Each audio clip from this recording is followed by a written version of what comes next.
Pronto, oficialmente iniciamos a nossa aula. Oi, gente, boa noite a todas, boa noite a todos. Estamos iniciando nossa aula de história. Começamos agora o nosso quarto bloco. E a gente começa com um tema bem legalzinho, bem aquilo, como o pé na porta: Revolução Industrial e Imperialismo. Então, é um tema muito extenso, é um tema muito extenso. A gente vai tratar quase todo o século XIX, parte do século XX, e algumas questões aqui, vocês vão perceber que a gente já falou em outros momentos.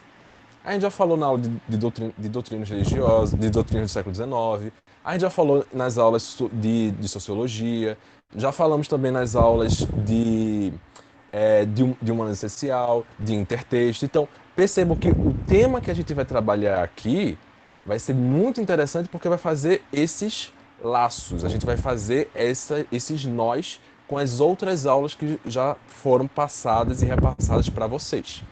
Então, vou deixar agora a Silvia falar, porque ela vai ficar com a parte de Revolução Industrial, e daqui a pouco a gente se vê. Vai, Silvia. Pessoal, eu vou ficar um pouco olhando assim, porque tá chegando muita gente e eu preciso aceitar ao mesmo tempo, certo? Mas vamos lá. Helder, se tu puder já passar, a gente já perdeu uns 15 minutos conversando, não, 10. Como o professor Helder falou, esse é um tema muito quente, assim, no Enem, né? Ele aparece, se não de forma direta, aparece de forma transversal, às vezes diluído em outras temáticas. Esse é um momento crucial para a história da humanidade, porque muda não apenas a história, mas muda completamente o curso da nossa história. Resumidamente, né, a Revolução Industrial ela é caracterizada por esse conjunto de mudanças muito profundas no modo que os seres humanos entendiam o mundo à sua volta e produziam mercadorias dentro desse microcosmo, né? Se a gente pode estipular assim, uma data para iniciar, a Revolução Industrial ele foi esse processo que se iniciou na segunda metade do século XVIII, né? Por meio do surgimento da indústria, do aprimoramento do capitalismo. Capitalismo, essa palavra que a gente já ouviu tantas vezes ao longo desse nosso curso. Na era moderna, a gente viu um capitalismo chamado primitivo, um capitalismo pré-comercial, como chamavam outros autores, mas esse aqui é um capitalismo, digamos, mais aprimorado, né? Um capitalismo contemporâneo, e que trouxe mudanças muito profundas na vida das pessoas. Com o tempo, esse início, que foi basicamente na Inglaterra e em parte da Escócia, ele se espalhou para as outras partes do mundo, né? O processo de produção das mercadorias ele se acelerou muito rapidamente. Por quê? Porque a produção, que antes era manual, foi substituída, falando de uma forma muito resumida, pela utilização das máquinas. O resultado mais imediato dessa substituição, dessa mudança, foi um estímulo mais acirrado nessa exploração dos recursos da natureza de uma forma mais excessiva, né? Uma vez que a capacidade produtiva dessa sociedade estava em constante mudança. Essa revolução industrial ela acaba também impactando em diversas relações que a gente tem ao longo da vida, mas sobretudo nas relações de trabalho. Por quê? Porque vai gerar uma reação dos trabalhadores cada vez mais explorados dentro desse contexto laboral, digamos assim. Helder, se tu puder passar para os outros tópicozinhos, um que eu acho muito importante, que está nessa parte da introdução, tem a ver com a ideologia do progresso, né? Essa é uma ideologia que surge nesse século XIX também, tem o seu apogeu um pouco mais depois, no século XIX, perdão, mas ela surge no século XVIII ainda, justamente em decorrência dessa ascensão dessa economia industrial da Europa Ocidental. Nesse período todo, que era o contexto social da Revolução Industrial, havia muitas ideias vinculadas ao progresso como sendo uma coisa benéfica, inevitável e necessário mesmo, para a sociedade. E entra essa questão da civilização europeia. Deixa eu ver quem está chegando aqui. Entra essa questão da civilização europeia muito vinculado como se fosse a única civilização possível, né? O progresso ele estava muito vinculado a essa ideologia política do liberalismo, que é essa política de civilizar, digamos assim, as regiões atrasadas do mundo, né? Levadas a cabo sempre pela Europa. A Europa supostamente uma região mais adiantada, como a gente vai ver mais na frente com o professor Helder.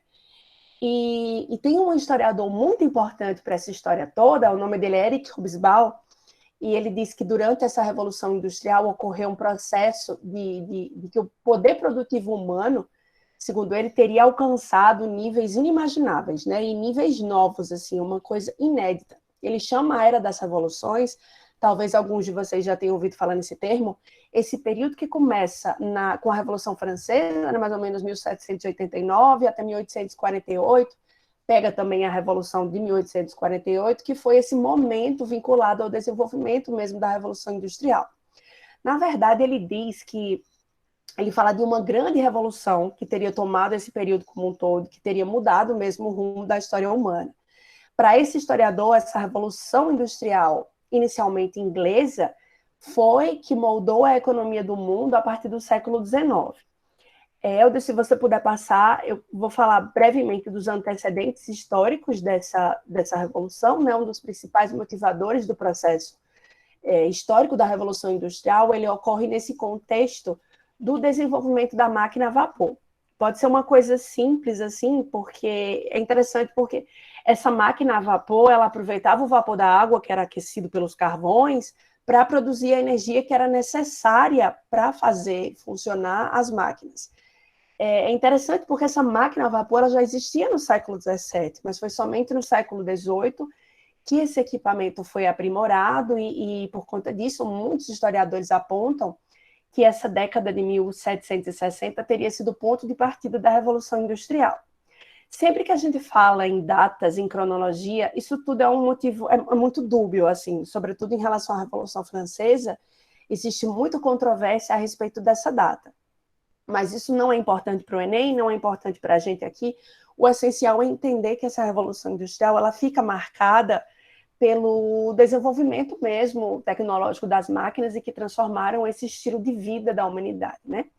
Então, esses antecedentes históricos estão muito vinculados, como eu já falei, a essas máquinas primitivas que surgiram inicialmente muito vinculadas ao mercado têxtil da Inglaterra, né? Sendo assim, muitas dessas primeiras máquinas, elas estavam atreladas ao processo de produção de roupas mesmo. Essas máquinas, elas teciam fios em uma velocidade muito maior do que o processo manual. E com o tempo e à medida que esses grandes capitalistas foram enriquecendo, o lucro dessas indústrias ainda muito iniciantes e incipientes começou a ser revertido em investimento para o desenvolvimento de outras áreas, como por exemplo, as estradas de ferro. O surgimento da locomotiva e a estrada de ferro, por exemplo, permitiu que essas mercadorias, que o mercado têxtil da Inglaterra pudesse ser transportado com maior rapidez e em maior quantidade para o resto, inicialmente da Europa Ocidental, mas depois em um amplo espaço geográfico. Eu queria também falar no próximo tópico de um lance que é muito interessante, assim, essa mudança do trabalho artesanal para o trabalho fabril. Professor Helder, se tu puder passar, eu acho que a grande questão nossa aqui é entender de que modo os seres humanos produziam as suas mercadorias antes da Revolução Industrial e como eles passaram a produzir essas mercadorias depois da Revolução. Eu acho que se a gente colocar isso na cabeça de uma forma muito sucinta e clara, vai ser fácil entender todo o resto, né? Já foi dito que essa revolução, todo esse material, gente, vai ser disponibilizado para vocês, tem também a ficha, então é bom a gente pensar basicamente nessas relações sociais, políticas e econômicas que foram suscitadas nessa época. E as transformações foram inúmeras. Por quê? Porque nós ainda tínhamos, naquele momento, características que foram vindas do período medieval, como muitos de vocês devem lembrar, né? Foram transformações tão profundas e abruptas que mudaram efetivamente o curso da história. E é interessante porque se a gente pensa, por exemplo, na categoria tempo, o tempo, ele incorpora uma velocidade. Parece que o tempo, com a Revolução Industrial, vira dinheiro, passa a significar mesmo dinheiro. Isso está muito vinculado a essa incorporação da máquina no mundo fabril, na máquina do mundo laboral, né? O tempo muda tanto que muda, inclusive, a percepção das pessoas com relação ao próprio tempo delas, né? Como era essa revolução, como era esse entendimento do tempo antes da Revolução Industrial? A produção, basicamente, era feita toda de modo artesanal. Vamos pensar num artesão que pegava ele mesmo a matéria-prima que ele ia precisar e ele transformava essa matéria-prima em produto. Tudo era feito manualmente, por exemplo, vamos supor, uma alfaiate, já que a gente está falando da indústria têxtil da Inglaterra. Tem mais gente querendo chegar. E como era, então, com esse alfaiate, né? Ele era dono de tudo. Ele era dono da matéria-prima, ele era o dono das próprias ferramentas, ele era o dono dos meios de produção e, principalmente, ele era dono do tempo dele. Ele produzia tudo no ritmo dele. Por exemplo, se ele quisesse trabalhar de manhã, ele fazia uma camisa pela manhã, se não desse, ele fazia à tarde. Ele podia fazer mais rápido, podia fazer mais devagar. Aí eu fico com um olho ali e outro aqui. E, sobretudo, no final das contas, o cara, ele era o dono do produto. O produto final, ele podia fazer o que quisesse, ele podia usar ele mesmo, ele podia vender, ele podia, sei lá, trocar. E isso é uma coisa que muda radicalmente com a Revolução Industrial, porque o trabalhador, ele deixa esse artesanato para ir efetivamente para as manufaturas, para entrar para a organização fabril. Ele passa a trabalhar agora para o dono da manufatura, que era supostamente o dono dos meios de produção, o dono da matéria-prima, o dono das ferramentas. Ele era... Vocês estão falando no chat, eu não consigo... Depois a gente olha direitinho e responde. Enfim, esse artesão, esse alfaiate, ele não participa mais do processo de produção. Agora, cada pessoa vai cuidar de partes específicas. Vai ter a pessoa que corta o tecido, vai ter aquela pessoa que coloca o botão. Esse trabalhador, ele deixa de ter o domínio da produção. Ele não tem mais como fazer o tempo diluir, ou alongar, ou achatar da forma que ele queria. Ele tem que seguir o tempo do patrão. Ele precisa produzir agora determinada quantidade em determinado período. Então, essa é uma contradição importante da Revolução Industrial, porque é uma contradição que nasce com a própria Revolução, né? Ao mesmo tempo que é um movimento que gera muita riqueza, ele gera também muita desigualdade, é uma riqueza que produz uma extrema desigualdade social, porque os patrões, eles queriam baratear os custos dessa produção. As máquinas, cada maquinazinha daquelas substituía 5, 10 trabalhadores, agora ele não precisava mais pagar tantos salários, porque a máquina que ia fazer o papel do trabalhador, né? E esse período, como eu falei no início, o tempo vira dinheiro, essa produção acelerada gera cada vez mais riqueza, e é uma coisa inédita, nunca se produziu tanto na história da humanidade. Só que as pessoas que são partícipes desse processo, né, existiram vários protagonistas, elas estão fora da partilha dessa riqueza, né? Eles não vão ter sequer a possibilidade de possuir um daqueles produtos que eles estão sendo manufaturados. E se a gente pensar um pouquinho, isso vigora até os dias de hoje, sobretudo nas regiões periféricas, né? Se a gente pensar um trabalhador que trabalha construindo um carro desses de luxo, ele dificilmente vai ter condições de comprar aquele carro. Ele sabe fazer, mas não vai ter o capital para comprar. Então, eu acho que o que é importante disso tudo a gente pensar é que essa revolução industrial, ela causa essas mudanças profundas na história da humanidade, e essas transformações se refletem nitidamente, de forma muito rápida, no processo produtivo, mas também no estilo de vida dos trabalhadores, né? O estilo de vida do trabalhador muda, e a gente precisa visualizar essas mudanças no curso da história. Com o desenvolvimento das máquinas, a produção passa a ser parte da maquinofatura. Isso a máquina acaba sendo a grande responsável pela produção. A máquina passa a ser a protagonista, não mais o trabalhador, né? Se a gente for pensar de uma forma muito simplória. Então, se antes da máquina a produção necessitava essa habilidade artesanal de um alfaiate, de um trabalhador, agora isso já não era mais necessário, porque qualquer trabalhador poderia manejar a máquina e realizar todo o processo sozinho, enfim.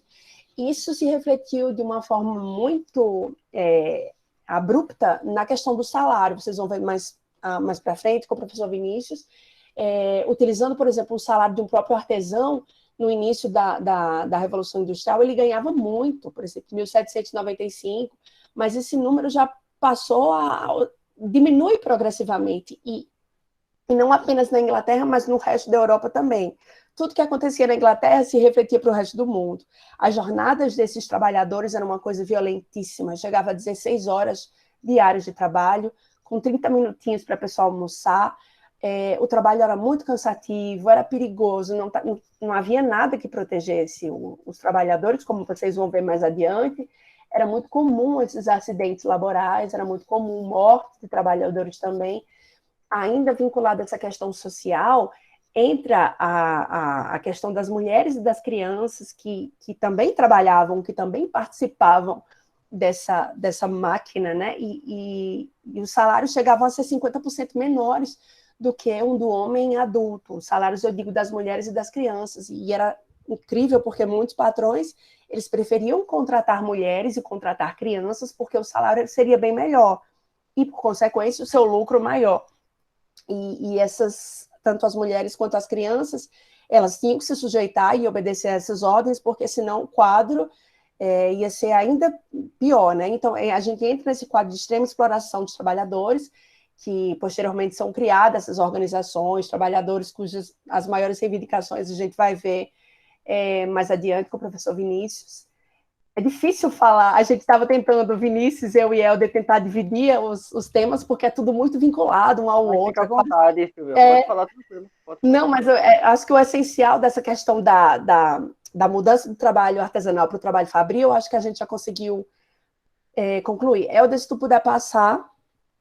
Outra questão interessante é o seguinte, sim, essa é uma, claro, a questão da peculiaridade da Inglaterra. A gente está falando muito da Inglaterra, que primeiro, o que é que fez essa Inglaterra se destacar? Eu costumo dizer que é como se fosse um laboratório perfeito. A Inglaterra reunia as condições necessárias para que essa revolução se desenvolvesse e posteriormente se espalhasse aí. Essa é uma imagem de Londres, de 1783, que demonstra bem essa expansão de uma cidade moderna na época, né? Então, a Inglaterra ela tinha esse desenvolvimento tecnológico e industrial que aconteceu na Inglaterra só foi possível. A gente tem que voltar lá para trás para entender esse estabelecimento precoce da burguesia no poder inglês, né? Porque vocês lembrem, a Inglaterra foi o primeiro país absolutista a passar por uma revolução burguesa, que foi a Revolução Gloriosa, e uma das consequências mais diretas disso foi que o país se converteu, o país ou a nação, são conceitos modernos que a gente utiliza hoje para se referir à Inglaterra, enfim, a Inglaterra se concretizou como uma monarquia constitucional parlamentarista. Isso significava que o poder dos reis ele estava sempre submetido ao parlamento, e desse modo a burguesia consolidada no poder começava a tomar essas medidas que fortaleceriam e atenderiam os seus próprios interesses economicamente. Outra questão interessante que eu menciono aí é a questão dessa supremacia naval, né? Nesse ano foram decretados os atos de navegação, ainda em 1651, que era uma lei que dizia que todas as mercadorias que fossem compradas e vendidas pela Inglaterra, elas deveriam ser transportadas unicamente por navios ingleses, por embarcações da Inglaterra. Isso se refletiu alterando todas as rotas marítimas e transformando o reino na maior potência comercial do mundo.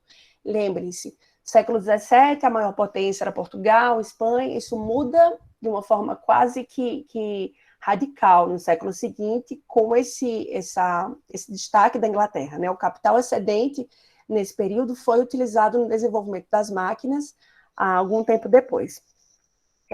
Outro traço muito interessantíssimo da Inglaterra é que ela tinha uma grande quantidade de mão de obra, que foi fruto dos cercamentos que forçaram os camponeses ingleses a saírem do campo e migrarem para essas cidades inglesas, né? Então, com o êxodo rural favoreceu essa vida urbana e, por consequência, uma maior quantidade de mão de obra disponível para os patrões, para os industriais da época. Esses cercamentos era uma lei inglesa que havia que permitia que as terras comuns que eram utilizadas pelos camponeses fossem cercadas e transformadas em pasto para a criação das ovelhas. Então, esses cercamentos, eles resultaram na expulsão dos camponeses das suas terras. Esses camponeses que migravam para a cidade acabavam sendo essa mão de obra barata que alimentava as indústrias, né? E era uma possibilidade imensa para os patrões exercerem ainda mais um poder de pressão sobre os salários dos trabalhadores. E, por último, como eu falo aí, essa presença das jazidas de carvão e de ferro. A Inglaterra tinha a sorte de ter nos seus solos essa grande reserva exatamente das duas matérias-primas mais importantes para o desenvolvimento industrial naquele momento, que era carvão e ferro. Helder, se tu puder passar para a questão das fases,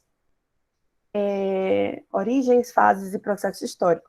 Mais uma vez, eu coloquei essa tabelinha só para a gente ter uma noção da sequência. Na aula de hoje, a gente para nessa segunda revolução industrial é importante a gente pensar que essa revolução que fez da Inglaterra era chamada como a oficina do mundo, não foi um período que teve um início e um fim. Essa mudança revolucionária, ela não se completou. A gente não pode pensar, a primeira fase tem um início, tem um fim, a segunda não. É uma forma, isso tudo era continuada, né?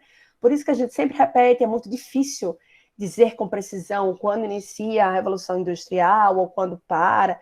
O mais importante da gente saber é que esse foi um período que não teve ruptura, ou seja, é um processo contínuo que vigora até os dias de hoje e que causou essas transformações socioeconômicas tão importantes e que transformou essa produção do mundo capitalista de hoje, que é o que a gente está vendo hoje em dia. Eu disse, se tu puder passar, de todo modo, o Enem, concurso, ou todos os outros testes que a gente for fazer no decorrer da vida, sim, a gente precisa seguir, digamos que essa cronologia simples, que é a primeira Revolução Industrial, que começa por volta de 1760 e vai até mais ou menos 1850. Essa primeira fase da Revolução, eu acho que está no slide seguinte, nessa fase ainda estava muito limitado, sobretudo a Europa Ocidental, repito, a gente estava ainda nesse mundo da Inglaterra como precursora. Essa primeira fase, ela representa esse conjunto de mudanças ainda no setor econômico, no setor social, que estava muito vinculado a essa evolução tecnológica, né? Que a gente fala, esses avanços aconteceram de forma paulatina, transformando essa nova forma de produzir e essa nova realidade industrial, e basicamente é isso. Essa primeira revolução, ela tem como marco o que a gente viu, a substituição da manufatura pela maquinofatura, ou seja, a substituição do trabalho humano com a introdução das máquinas, que eram capazes de realizar esse mesmo trabalho humano num período muito menor de tempo. Nesse período houve também essa expansão do comércio, que possibilitou ainda mais o avanço dessa produtividade, aumentando ainda mais os lucros desses patrões. E os principais avanços tecnológicos desse período foram esses aí. São vários, mas a gente teve que selecionar alguns, né? Uso do carvão como fonte de energia para a máquina, desenvolvimento dessa máquina, a criação do locomotivo, invenção do telégrafo, o aparecimento de indústrias têxteis, na verdade, o aprimoramento dessas indústrias têxteis e também a ampliação da indústria siderúrgica. Já na segunda Revolução Industrial, que tem essas imagens aí, ela já vai de 1850, até meados de 1945. Repito, não são datas fixas.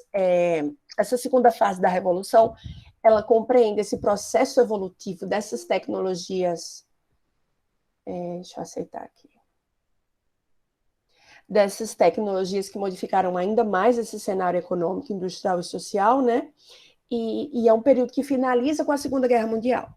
Mas esse período, ele traz avanços que não foram apenas tecnológicos, porque ele extrapola as fronteiras geográficas, né? Representa um momento que a Revolução Industrial ela deixa de se limitar à Europa Ocidental, digamos, e se espalha efetivamente pelo resto do mundo. Essa segunda Revolução Industrial, ela eclodiu como uma consequência principal dessas grandes revoluções burguesas que ocorreram no século XIX. Né? Quando a gente fala revoluções burguesas, são essas que estavam muito atreladas à classe dominante da época, que é a burguesia. E essas revoluções não foram apenas as responsáveis pelo fim do antigo regime, mas elas também influenciaram um fortalecimento do próprio capitalismo, impulsionado que foi por essa industrialização. Essa burguesia industrial, veja, burguesia, outros dos conceitos que a gente já viu enormemente ao longo do curso, essa burguesia que eu me refiro é a burguesia industrial, que teve um papel importantíssimo no Ocidente, particularmente vinculado a essa transformação de uma Europa burguesa aristocrática para uma Europa burguesa, né? Que essa era uma burguesia reformista, porque ela não teria avançado se não tivesse sido por um processo evolucionário dentro dela mesma, né? Porque não mudou só o mundo, a burguesia também evoluiu de acordo com essa conjuntura da Revolução Industrial. E, enfim, isso tudo para dizer que foi nesse período que surgiu o capitalismo financeiro, que acaba por modelar e moldar essa fase que ficou conhecida como um período de grande inovação e de grande avanço e aperfeiçoamento tecnológico. Né? Os principais avanços que a gente pode mencionar são esses aí, essas novas fontes de energia, novas técnicas de produção, o uso da eletricidade do petróleo, por exemplo, possibilita essa substituição efetiva e final da máquina a vapor. E, enfim, Helder, se tu puder passar, por favor, para o próximo, a gente, assim, era a continuidade, certo? Pode passar para o seguinte, que a gente já vai entrar para a conclusão, que seria quais as consequências dessa revolução industrial. A revolução industrial, eu repito, ela representa esse marco importante da humanidade e aparece diretamente ou de forma intrínseca no Enem. E por quê? Porque ela estabelece, digamos, novas formas de consumo, novos usos, novas possibilidades de usos dos recursos naturais, e as consequências foram muitas, né? E estão relacionadas muito a cada fase vivida no processo evolutivo dessas tecnologias que proporciona a industrialização dos diversos locais do planeta, né? Por exemplo, nessa primeira fase da Revolução Industrial, a gente vê o modo capitalista de produção se reorganizando, né? Ocorre a substituição do trabalho humano por máquinas, há um crescimento desenfreado das cidades, não é apenas Londres que avança, né? E acarretando a favelização, deveria estar entre aspas, porque é um conceito mais moderno, marginalização de pessoas, aumento de miséria, fome, violência, diminuição dos direitos laborais, um aumento significativo das indústrias e, consequentemente, das produções, os avanços tecnológicos da segunda revolução industrial, que já está no slide seguinte, fizeram com que essa industrialização avançasse ainda mais, agora não apenas para os países ricos, mas também para os países periféricos, né, a fim de ampliar o seu mercado, deram início a essa expansão territorial, também em busca de matéria-prima. A gente vai ver mais na frente com o professor Helder, esse foi um movimento, um processo histórico conhecido como imperialismo, né? E, enfim, das consequências inúmeras da Revolução Industrial, a gente pode denominar aí algumas. Uma que é muito interessante, que é o aumento das doenças, mas também há um avanço no setor de saúde que possibilita a melhoria na qualidade de vida dessa população. É uma contradição as duas coisas terem acontecido de forma quase concomitante, né? Eu acho que disso tudo que foi dito é importante a gente reforçar que a Revolução Industrial traz avanços significativos para toda a humanidade, mas que esse avanço, quando eu falo avanço, é sobretudo econômico, certo? Ele não ocorre de forma instantânea e contínua para todos os lugares do planeta. Em termos simples, a Revolução Industrial ela representa o surgimento de um novo modelo de produção, e esse novo modelo de produção tem vinculação direta ao sistema capitalista, que está muito a questão da produção em massa, consumo contínuo, e eu acho que das principais consequências, se a gente tivesse que elencar, eu acho que é essa mesma, a consolidação do capitalismo, como vocês vão ver mais na frente, a industrialização dos países, a expansão enormemente do imperialismo que vigora até os dias de hoje, essa urbanização, os avanços no campo da medicina e, principalmente, os impactos ambientais negativos no mundo moderno que ecoa até na nossa atualidade, basicamente. E aí eu finalizo minha parte e entra agora o professor Vinícius.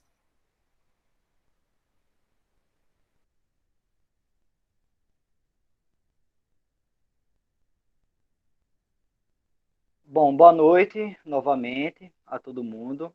E, bom, eu vou recapitular, né, alguns pontos que Silvia colocou aqui para a gente e discutir agora com vocês sobre a situação dos trabalhadores, mais especificamente dos trabalhadores industriais, tanto da primeira fase quanto na segunda fase da Revolução Industrial. Então, a gente vai se concentrar apenas em pensar qual a reação e a situação dos trabalhadores no século XIX diante desse intenso processo de industrialização. Veja só, gente, como a professora Silvia já adiantou para a gente, o capitalismo ele vai conseguir um grande desenvolvimento urbano, certo? Isso vai atrair muitos trabalhadores para as cidades, porque, como o Silvia também já mencionou, os cercamentos, né, as leis de cercamento no campo vão expulsar os trabalhadores agrários das terras aludiais, né, ou das terras públicas, e esses trabalhadores vão ser forçados a trabalhar nos grandes centros industriais ou grandes centros de comércio e de serviços. No entanto, essas cidades elas vão ser construídas, elas vão ser urbanizadas de maneira muito acelerada. Por quê? Veja, a Europa, desde o século XVI, na verdade, ela passa por um processo de planejamento urbano, certo? Desde a época do mercantilismo. Por que ela passava por esse processo de remodelamento urbano? Para que as mercadorias pudessem ser comercializadas de maneira mais fluida, certo? Então foi necessário desobstruir algumas vias medievais, certo? Que interrompiam a passagem das mercadorias, e esse foi um processo que estava engateando desde o século XVI e XVII. No entanto, no finalzinho do século XVIII e no século XIX que vai surgir as grandes figuras dos planejadores urbanos, certo? E vão ser chamados médicos, arquitetos, etc., para reurbanizar as cidades. Então, essa urbanização acelerada vai fazer com que a gente tenha um ambiente, tanto nas indústrias, nas incipientes fábricas, como também no meio urbano, uma condição muito insalubre. Por quê? Os planejadores, eles não viam os trabalhadores, isso é muito importante, e até para pensar hoje em dia, eles não viam os trabalhadores como algo rentável para o capitalismo. O que era rentável eram os bairros burgueses, eram os bairros pertencentes a essa aristocracia nobiliarca que ainda existia, certo? Então, os trabalhadores não tiveram o mesmo cuidado desses planejadores na hora de urbanizar as cidades. Então você vai ter um aglomeramento de casas, isso vai resultar numa proliferação muito grande de doenças, né? As mais comuns era a cólera, né? E o tifo, que acometeram aí a Inglaterra de maneira muito forte, e que só foram resolvidas em 1848, porque essas doenças começaram a atingir as classes mais ricas, tá? E isso causava um ambiente fértil para a prostituição, um ambiente fértil para doenças muito contagiosas, como eu mencionei, para a violência urbana, para o alcoolismo, que era muito forte. Então, a gente tinha um cenário quase que catastrófico nas cidades, certo? E, como Silva também já mencionou, o trabalho nas indústrias era muito aviltante, certo? Chegava aí a 16, 18 horas por dia de trabalho, certo?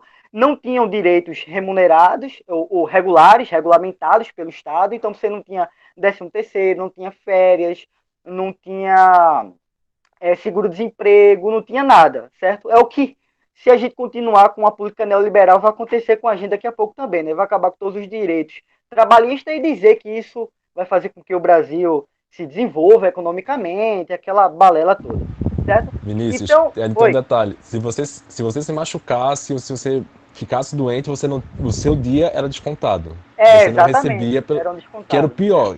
Eram, exatamente. E esse ponto das ameaças, né, castigos e multas.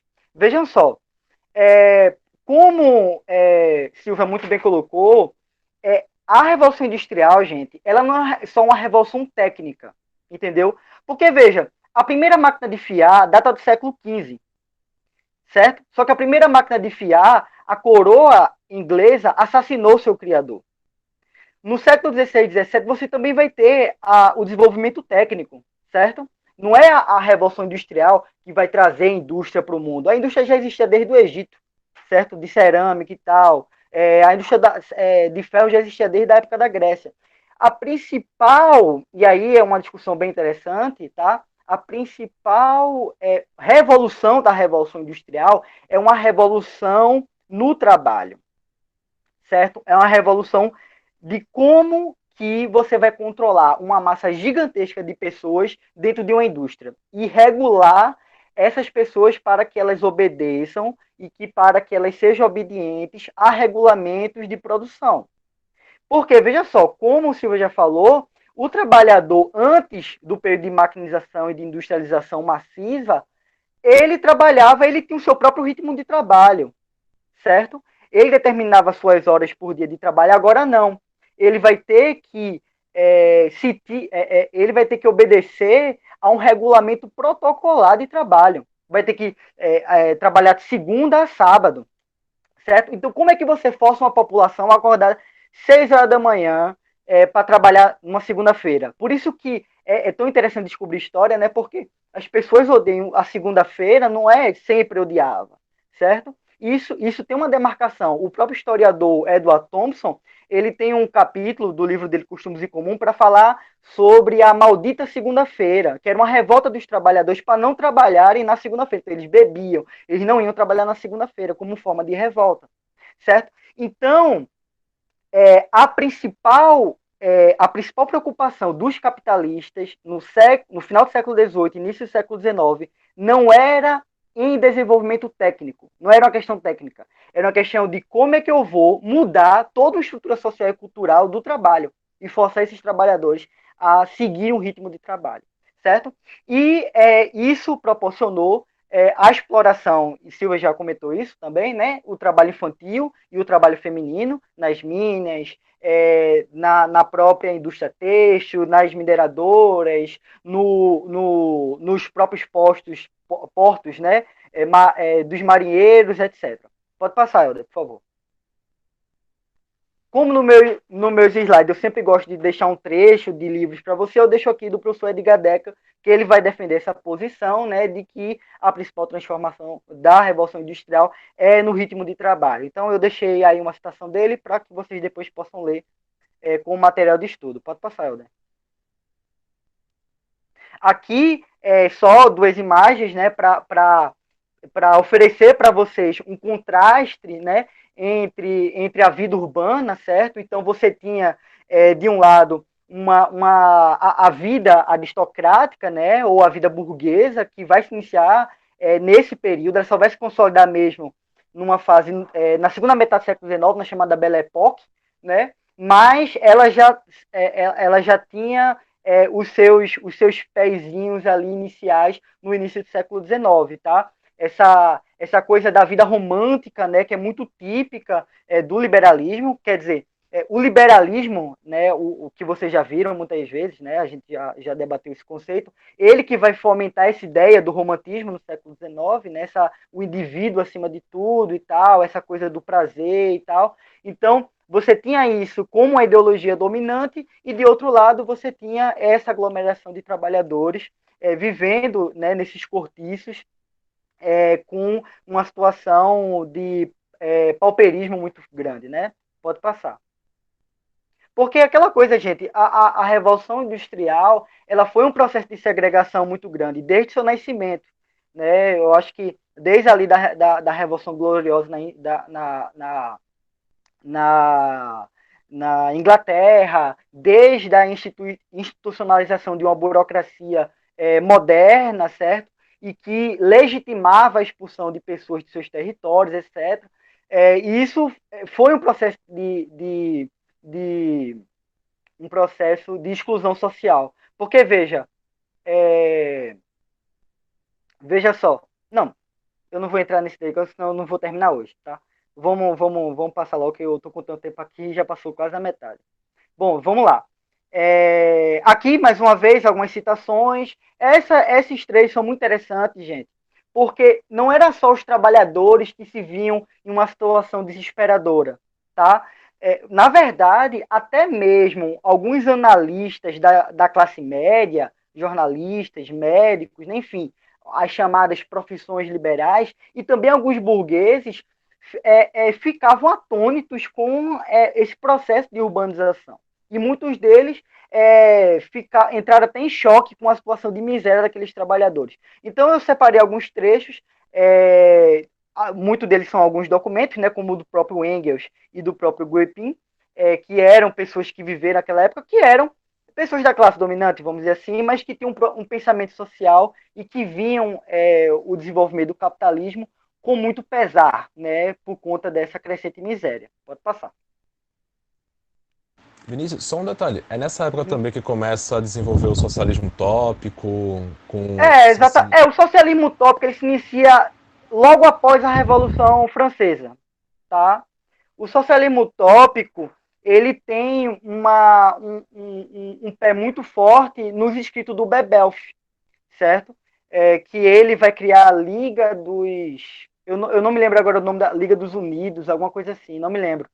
E isso é logo no finalzinho do século XVIII, e que ele vai escrever manifestos em que ele vai denunciar o liberalismo da Revolução Francesa. Ele vai dizer, ora, essa liberdade parlamentar, essa liberdade legalista, né, dos homens, a gente já viu isso nas aulas anteriores, elas não são estendidas para os camponeses, né, elas não são estendidas para os trabalhadores, para os artesãos, para os artífices, enfim. E aí que vai começar o movimento socialismo utópico. Aí, depois, a gente vai ter também os primeiros idealizadores, né? Aí a gente vai ter, por exemplo, o Fourier, certo? Com a ideia da filantropia. A gente vai ter o Owen, né? Que ele é um industrial norte-americano que vai criar cooperativas de trabalhadores. Então, o socialismo utópico, ele está entre os escritos do Bebelf, certo? No final do século XVII, até o início do século XIX, tá? Pode. Ah, não, tá aqui, né?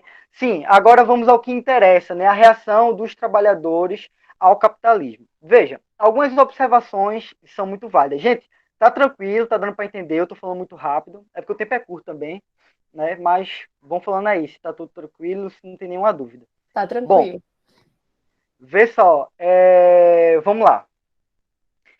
Gente, trabalhadores reagindo à consolidação do sistema capitalista. Veja só, quando a gente vai falar sobre a Revolução Industrial, no vestibulares, eles vão cobrar 3 movimentos, pelo menos, muito claros. O ludismo, o cartismo e a Revolução de 1848 ou a Comuna de Paris. Esses são os 4 exemplos mais comuns nos vestibulares, tá? Mas eu queria, antes de explorar um pouco esses movimentos, eu queria fazer algumas observações com vocês. Veja só, a luta dos trabalhadores em prol de uma melhoria, e eu não estou falando nem de uma nova sociedade, tá? Estou falando de melhorias de condição de trabalho, de vida, elas antecedem a Revolução Industrial, tá? Isso é um ponto bem interessante. Por exemplo, no século XVIII, a gente vai ter a criação das primeiras uniões dos trabalhadores, que depois essas uniões vão se tornar os sindicatos.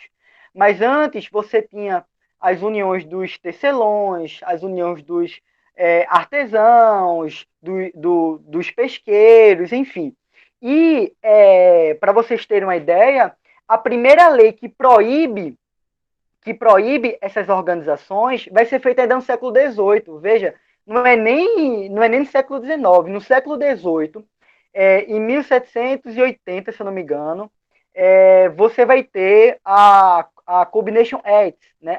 A Combination Act vai ser um código legal proibindo qualquer tipo de organização, ou organização cooperativa, ou organização de união dos trabalhadores. Veja, para vocês verem que antes mesmo da consolidação do capitalismo, você já tinha uma reação a esses movimentos. Certo? Esse é o primeiro ponto. O segundo ponto é o seguinte: quando a gente fala de reação ao capitalismo, a gente já imagina movimentos revolucionários, né, que tinham uma base filosófica no anarquismo, no socialismo ou no comunismo. Mas muitos desses movimentos não tinham essa base filosófica, certo? Então, a gente pode dizer que muitos desses movimentos eram quase que pacíficos e tentavam, na medida do possível, construir o que a gente chama de as associações de socorro mútuo. O que são essas associações? Eram cooperativas fabris, certo? Os trabalhadores também tentavam fazer escolas dos próprios trabalhadores. Alguns, por exemplo, na Alemanha, em 1850, é criado o primeiro banco de ajuda à agricultura, por exemplo. Então, vai surgir no século XIX essas associações dos trabalhadores que recusavam o ritmo de trabalho ou acusavam ou recusavam a exploração do industrial do capitalismo, certo? Então nem sempre ela se traduzia em mobilizações de rua, certo? Bom, vamos lá. Agora voltando para as mobilizações de rua. Primeiro a gente tem os ludistas, certo? Quem eram os ludistas? Os ludistas, eles tinham esse nome por conta de um... Diz a lenda que nem se sabe se esse homem existiu, que era o Ned Ludd, e falavam que ele foi o primeiro trabalhador a quebrar uma máquina, certo? Então, os ludistas têm muito essa imagem dos quebradores de máquinas, certo? E por que eles quebravam as máquinas? Ora, a gente poderia pensar que eles quebravam as máquinas porque as máquinas roubavam o emprego deles. Mas não era apenas isso, tá, gente? O movimento ludista, ele se inicia com os artesãos que trabalham com a produção de meias na Inglaterra, certo? Só que a burguesia dessa época, ela começa a empregar máquina, mas essa máquina não necessariamente substituía o trabalho do operário.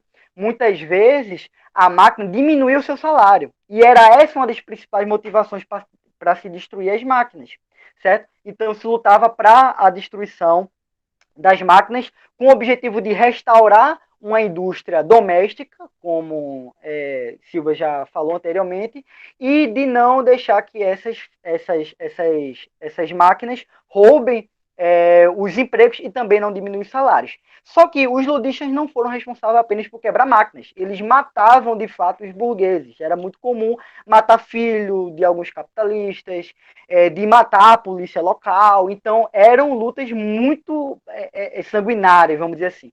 No entanto, o movimento não teve uma vida longa e rapidamente foi barrado por conta da Guarda Nacional e dos exércitos locais, né, que entraram em conflitos, beirando uma guerra civil e desestabilizaram o movimento. Pode passar, Helder. Pode passar, isso aí é uma canção, né, dos ludistas, né, muito conhecida. Quando eles iam quebrar alguma coisa, eles cantavam essa música. Pode passar.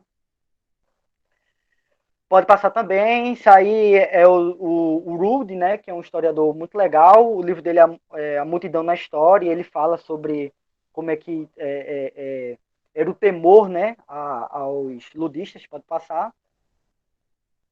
Bom, aí depois a gente vê o movimento cartista. Veja, diferente do movimento ludista, que era muito radical, certo?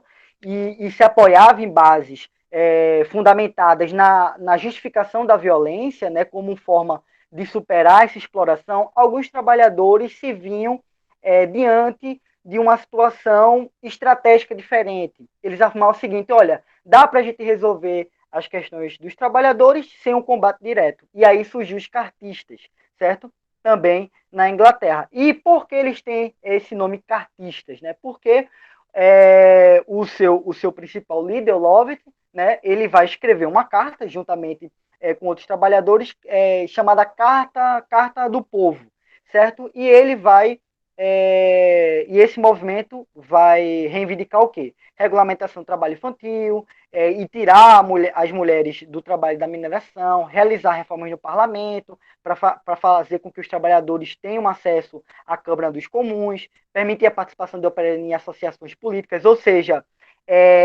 combater, revogar, na verdade, aquela legislação que proibia as organizações dos trabalhadores, como eu mencionei, diminuir a jornada de trabalho, sufrágio universal. Por quê? Porque só quem podia votar na época era quem era voto censitário, quem tinha terras e que tinha indústrias. Então ele queria um voto universal para os homens, tá? As mulheres não eram inclusas nisso aí, não. Participação de representantes da classe operária no parlamento. Então esses eram os objetivos dos cartistas, certo? Ampliar uma cidadania trabalhista por meios legais. Pode passar. Pode passar, e também uma citação para que vocês possam ler depois. Aqui são os dois principais líderes, né, e os dois principais rivais do movimento, William Lovett e o Conner, Edward Conner, porque o Conner ele defendia uma luta política direta, certo? E o Lovett uma luta parlamentar. Essa é a grande diferença, mas isso é só um detalhe. Isso o Enem não vai cobrar isso de vocês, não. Pode passar. Agora, a Revolução das Revoluções, né? A Revolução de 1848. Bom, gente, O próprio historiador Eric Hobsbawm, como o Silvia já falou, ele abre o capítulo dele sobre a Revolução Francesa, dizendo que se a Revolução Industrial impulsionou o desenvolvimento econômico do capitalismo, quem deu a base política foi a Revolução Francesa. No entanto, ele chega a dizer também lá na frente, já é o primeiro capítulo do livro dele, Era do Capital, que a Revolução de 1848 na verdade, ela é o que vai oferecer o modelo da constituição do Estado capitalista. E veja só, atualmente, hoje, se popularizou uma ideia na internet de que o Estado ele está em oposição com o capitalismo. Né? Certamente você já viu essa ideia por aí, fora. Né? Na internet e tal. E algumas pessoas, não, o Estado, na verdade, ele interrompe o fluxo do capitalismo. Veja, isso é uma afirmativa correta até 1848.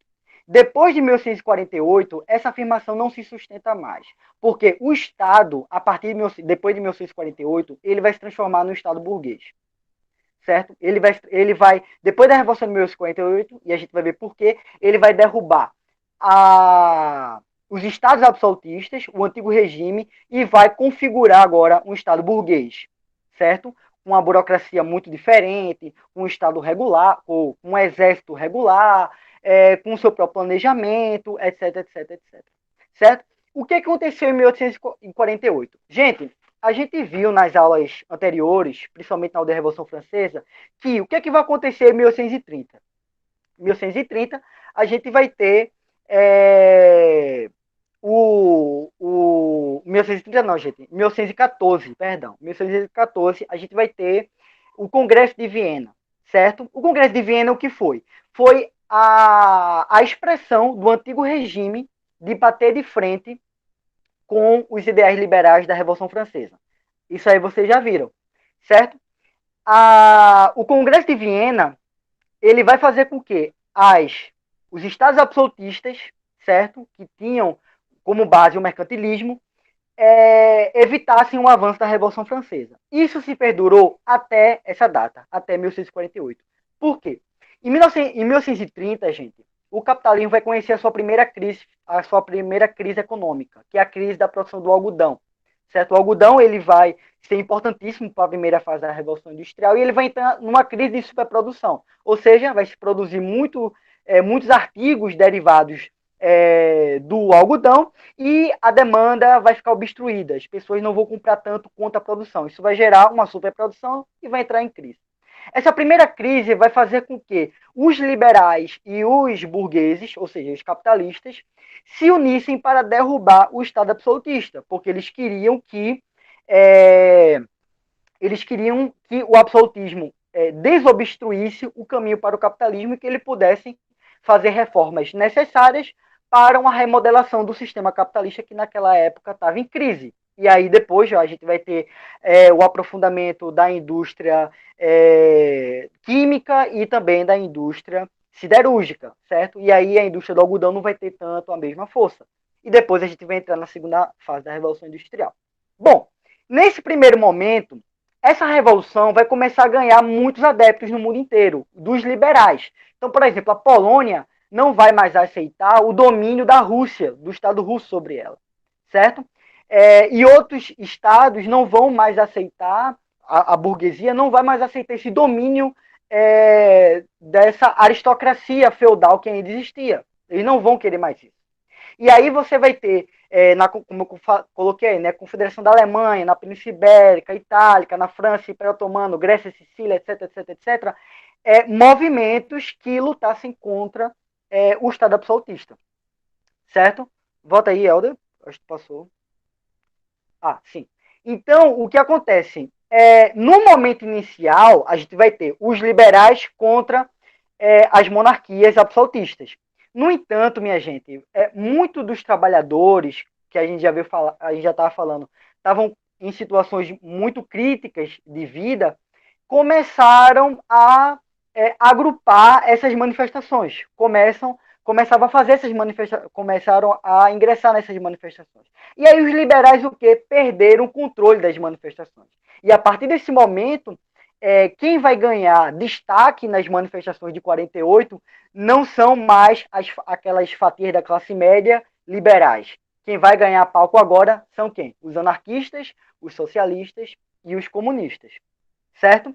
A partir desse momento, o que acontece? Os liberais se juntam com a monarquia absolutista e se unem contra um inimigo em comum. E aí vai se sair a grande frase de 1848, né? Um espectro ronda a Europa, o espectro do comunismo.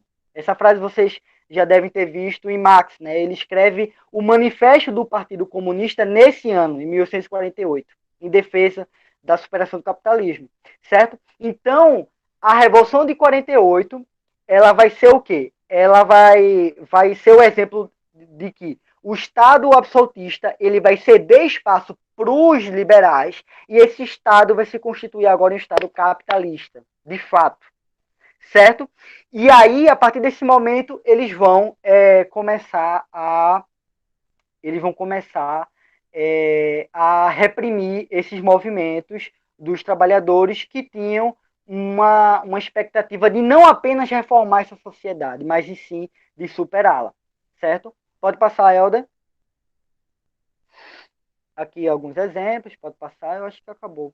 Deixa eu ver. Aqui, mais uma vez, interpretações que eu botei aí, né? O Luiz Edmundo de Moraes, ele vai falar um pouco sobre o que foi o significado da Revolução de 1648, pode passar também, muito interessante essa passagem. Hobsbawm também, é muito legal, como é o último parágrafo, eu vou ler isso aqui que eu acho bem interessante, né? As revoluções de 1648, claro, que a classe média, liberalismo, democracia política, nacionalismo e mesmo as classes trabalhadoras eram naquele momento em diante presenças permanentes no panorama político. A derrota das revoluções poderiam temporariamente tirá-los do cenário, mas quando reapareciam, determinavam as ações mesmo daqueles estatistas que tinham menos simpatia por elas. Quer dizer, não tinha como mais negligenciar essa massa de trabalhadores, excluir da sociedade, não tinha mais como negligenciar o avanço da imprensa pública, que os absolutistas negavam, né? A última expressão disso foi o Carlos X na França, tá? Então, agora o Estado capitalista teria que conviver com essas pressões sociais e teria agora que se adequar a elas. Pode passar, Helder? A Comuna de Paris. Gente, a Comuna de Paris, pelo tempo, eu vou falar rapidamente, só tenho 2 minutos, tá? Mas eu deixei ela bem explicadinha na ficha de vocês. Mas a Comuna de Paris, basicamente, foi a primeira grande experiência que a classe operária conseguiu constituir um Estado próprio, autônomo, certo? Foi a primeira experiência em que os trabalhadores, principalmente de influência anarquista, tinha comunistas também, mas a maioria eram anarquistas, conseguiram suspender o domínio do Estado e conseguiu suspender o domínio de organização capitalista.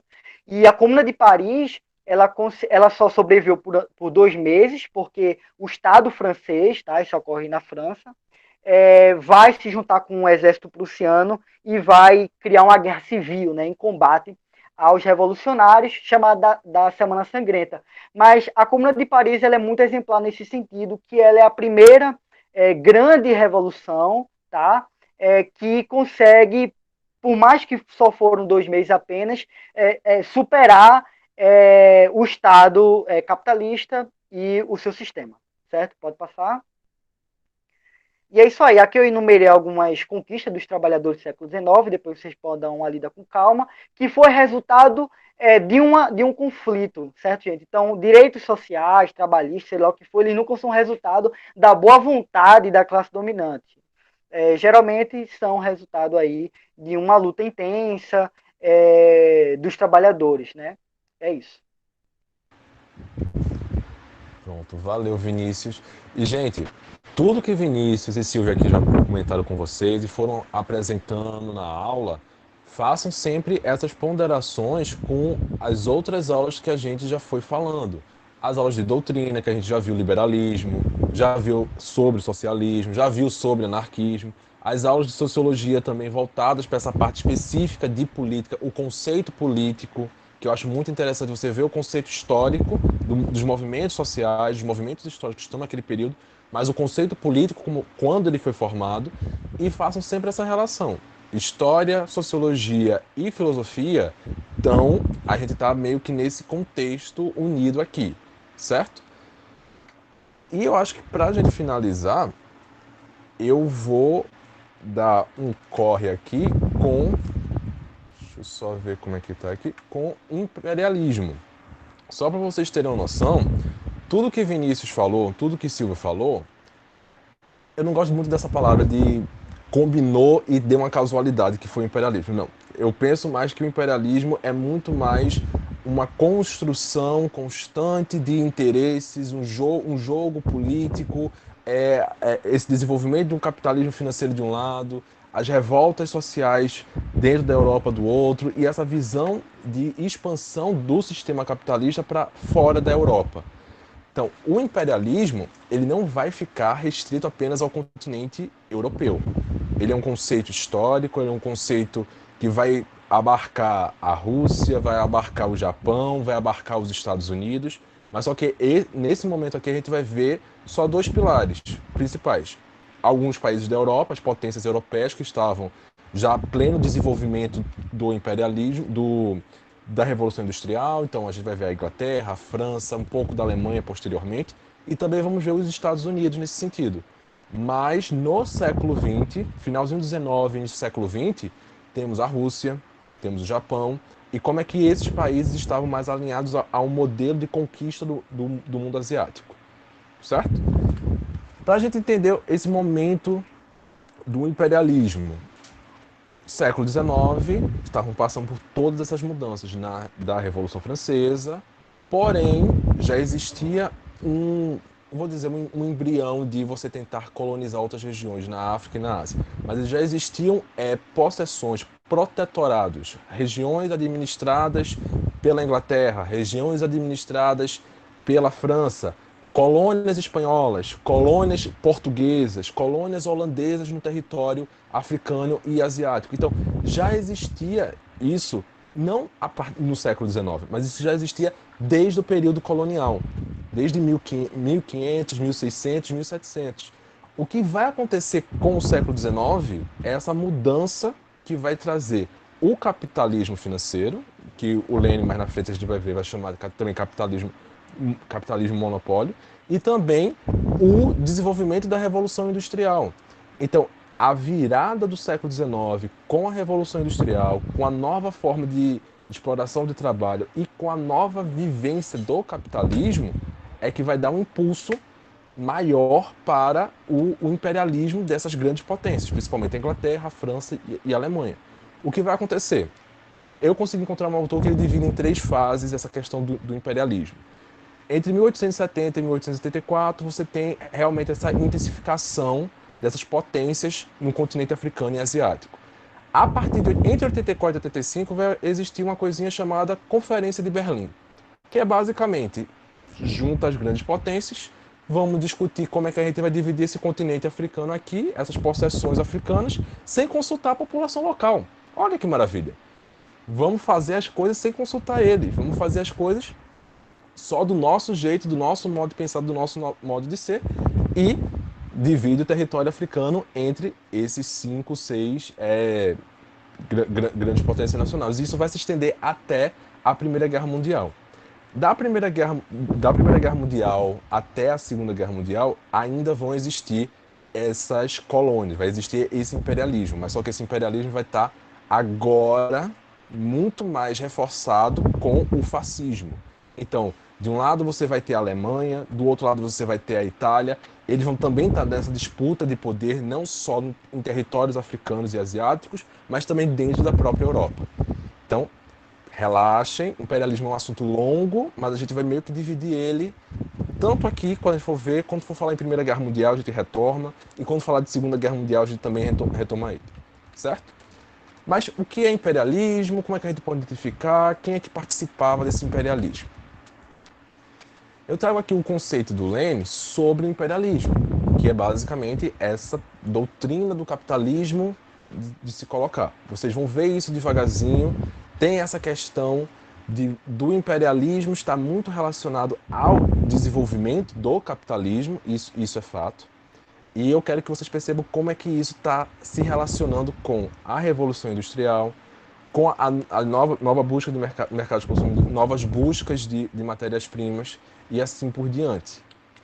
E eu trouxe também um conceito do Norberto Bobbio, que ele, além de trazer a visão, o Lenin traz uma visão mais próxima do capitalismo, voltado para o capitalismo, o Bobbio traz outras expressões, que é muito mais de transfiguração de um exército da Europa, vamos dizer assim, para determinadas regiões subordinadas. Que determinadas regiões seriam essas? Seriam o continente africano e o continente asiático. Então pensem assim, pensem como Silvia falou, a Inglaterra no século XVIII, século XIX, era uma grande potência naval. Então ela, por ser essa grande potência naval, ela vai saber manejar as rotas de comércio, saber manejar todos os produtos internos por ali, e a partir disso ela vai saber quais são os melhores locais que ela pode fazer comércio, ela pode fazer extração. Ela pode explorar determinados povos. Então o que é que vai acontecer? Se a Inglaterra tem um grande comércio, então ela vai deslocar parte da sua população para aquela região e ela vai meio que dominar aquela região por um determinado período de tempo. Então, isso vai acontecer na África do Sul, isso vai acontecer no Senegal, isso vai acontecer na Índia. Então, um imperialismo britânico, um imperialismo francês, a gente vai ver a partir de algumas dessas características. Então, eu ponderei aqui algumas para a gente ter uma noção.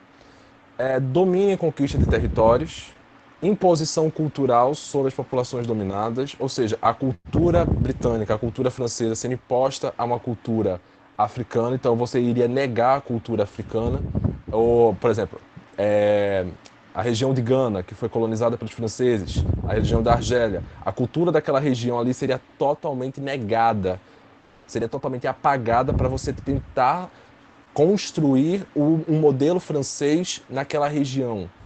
A mesma coisa como práticas de subordinação e controle da população. Eu acho interessante vocês pensarem como é que esses países foram controlados por essas potências europeias. Era questão de medo, questão de genocídio, você desaparecia com pessoas, você matava pessoas em massa, você fazia várias pessoas trabalharem exaustivamente em minas de diamante, em minas de ouro, em lavouras. Você sabia colocar o medo como a ordem do dia para manter aquele controle. Então, se você tinha essa lógica do medo, você conseguia muito bem trazer um exército da Europa, impor esse exército no continente africano, em determinadas regiões do continente africano, e você impor aquilo a partir desse medo. Vamos lá. Outras características. Transferência de parte da população para as colônias, que também você tem, como o Silvio falou, essa fuga de mercado consumidor. Ampliação do mercado consumidor. Capitalismo monopolista e financeiro. Busca de metais preciosos e matérias-primas. Então, ferro. A gente tá falando de revolução industrial. Então, pensem. Ferro, alumínio, cobre, mercúrio, além de ouro, prata e diamante, que já eram do período anterior. Colônias de exportação de matérias básicas, por exemplo, a Índia, a região da Índia ali voltada principalmente para os tecidos e pelo algodão, muito mais voltada para a indústria das manufaturas, em uma indústria têxtil. E aí, ao longo do século XIX, a gente vai retomar alguns pontos principalmente voltados para o que a gente vai chamar de darwinismo social. Lembra que a gente fez uma aula sobre isso? Então, darwinismo social, projetos de eugenia, estão muito relacionados a essa visão do imperialismo. É como praticamente você trazer uma visão de superioridade em relação ao modelo padrão europeu, e dentro desse modelo padrão europeu você vai construir ideais racistas, discursos racistas, linguagem racista em cima dessas populações. Para a gente colocar em termos históricos, assim, Conferência de Berlim. Temos aqui realmente a grande discussão de estamos desenvolvendo uma grande potência que seria a Alemanha pós-unificação, se não me engano, 1870, 1871. Então, a Alemanha, essa nova superpotência, ela precisa agora se reerguer enquanto uma nação. E o maior conflito dela dentro do continente europeu era a França. Então, vai existir conflitos, a gente já viu isso também em nacionalismo, entre os franceses se achando superiores e melhores aos alemães, chamando os alemães de porcos, os alemães fazendo a mesma coisa com os franceses. Então, vai existir uma espécie de xenofobia interna ali muito forte. O que vai acontecer? Vai existir um conflito numa região chamada de Alsácia e Lorena, que vai desencadear a perda desses territórios para o território francês. Lembrando que a gente está falando num momento de desenvolvimento industrial, construção de uma indústria de base, e essa região da Alsácia-Lorena era uma região rica em carvão. Então a gente está ainda nesse processo da primeira e segunda revolução industrial. E quem perde essa região é a Alemanha, e a Alemanha fica meio que querendo uma revanche com os franceses. Então eles exigem participar da partilha do continente africano, e a partir dessa divergência, dessa quase briga entre eles, desse conflito, vamos dizer assim, nasce essa tentativa de, olha, vamos tentar apaziguar as coisas. Temos um continente, nós temos as armas, nós temos as questões aqui, nós temos nosso poder militar, podemos dividir com vocês. Claro que não foi desse jeito tão amigável, demorou quase um ano dessa negociação. Então, para vocês terem noção, o continente africano até 1870 era mais ou menos desse formato aí do primeiro quadro. Ao norte a gente vai ter o Império Otomano organizando ali. Essa região assim mais azul é a região da França, e a região mais em amarelo queimado é a região da Inglaterra. E outras regiões, um verdinho mais claro é a região de Portugal, dominando essa parte aí. E também temos a Espanha, se eu não me engano, ali perto de algumas ilhas próximas. O que vai acontecer a partir do tratado da Conferência de Berlim? Esse é o novo mapa do continente africano. Basicamente, quase todo o norte fica com a região da França. A França domina essa região. Então, hoje o que chamamos de Argélia, Mali, Gana e Benin são controlados pela França. A Inglaterra vai dominar quase todo o continente, de norte a sul. Se vocês perceberem bem, a Inglaterra é essa partezinha mais em azul ou roxa, dependendo de como vocês estão vendo, que vai lá do Egito, atravessando todo o mapa até a África do Sul. Portugal vai ficar nessas regiões de Angola e Moçambique. E a Alemanha, por ter feito parte do tratado, ela vai ter essas duas possessões que hoje a gente vai chamar de Namíbia e, se eu não me engano, é a Tanzânia, a região da Tanzânia por ali. E a Bélgica, ela vai ficar encrustada com o Congo belga, que a gente vai ver com um pouco mais de detalhes aqui. Para vocês terem noção, eu pensei em trazer algumas características a mais sobre essa questão do imperialismo. É bom a gente ter uma noção do conceito, é bom a gente ter uma noção de quem é que pensou, quem é que está participando, pererê, parará, mas é bom a gente também ter uma noção de como é que foram essas resistências. Porque você ter, por exemplo, a Inglaterra era chamada o império que o sol nunca se põe. O Império Britânico era tão extenso que ele se estendia lá do Canadá até a Nova Zelândia.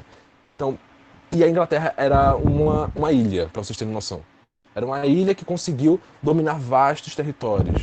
A região da Índia, a própria Austrália, a Nova Zelândia, o Canadá, a África do Sul. Então, como é que esse território tão grande, tão extenso, para vocês terem noção, ele não sofreu conflito, ninguém reagiu, ninguém fez nada por isso?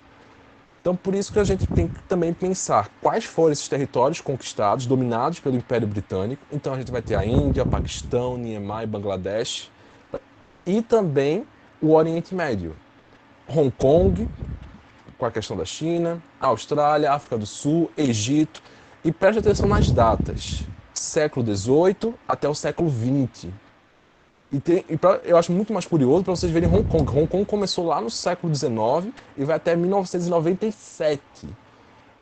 Hong Kong passa por um processo de posse da Inglaterra E Hong Kong é uma ilha da China continental, e Hong Kong passa por esse processo quase todo o século XIX e quase todo o século XX como protetorado da Inglaterra. Isso é muito sério. Aí hoje a gente percebe essas manifestações ditas mais democráticas na região de Hong Kong, dizem que o exército chinês faz uma repressão muito forte por lá, mas eu vejo muito como ainda uns resquícios desse colonialismo britânico nessa região. E é muito difícil você tentar mensurar isso. Mesma coisa em relação ao Oriente Médio. Iraque e Palestina são duas regiões que foram controladas pela Inglaterra. E eu vejo isso muito pouco sendo divulgado nos livros e nos noticiários. A gente vai ver um pouco mais na frente a história da França. A França também teve influência no Oriente Médio, que foi muito complicado.